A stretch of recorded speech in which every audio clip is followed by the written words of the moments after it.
Globalization. It is a term used to describe how trade and technology have made the world into a more connected and interdependent place. Globalization also captures in its scope the economic and social changes that have come about as a result. It may be pictured as threads of an immense spiderweb formed over a millennia, with the number and reach of these threads increasing over time.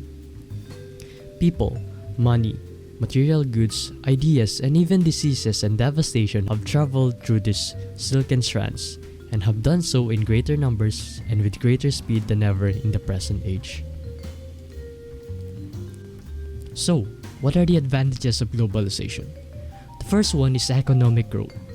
It's widely believed that increased globalization leads to greater economic growth for all parties.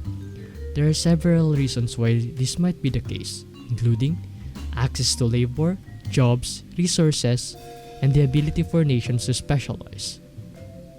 The second one is the increased global cooperation, while the third one is increased cross-border investment. Now, you might be thinking, with all these advantages, surely there must be a catch. Yes, there is. The first one is the increased competition. When viewed as a whole, global free trade is beneficial to the entire system. Individual companies, organizations, and workers can be disadvantaged, however, by global competition. This is similar to how these parties might be disadvantaged by domestic competition. The pool has simply widened. The next one is disproportionate growth. Globalization can introduce disproportionate growth both between and within nations. These effects must be carefully managed economically and morally. While the last one is environmental concerns.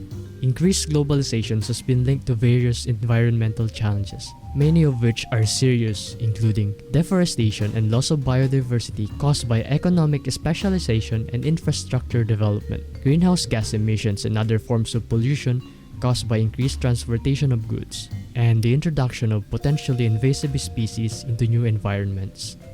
With all that said, I believe that the disadvantages of globalization far outweighs its advantages. Unless we find a moral and ethical solution to all these disadvantages, I can see globalization still heading in the wrong direction. That's it. Thank you for watching.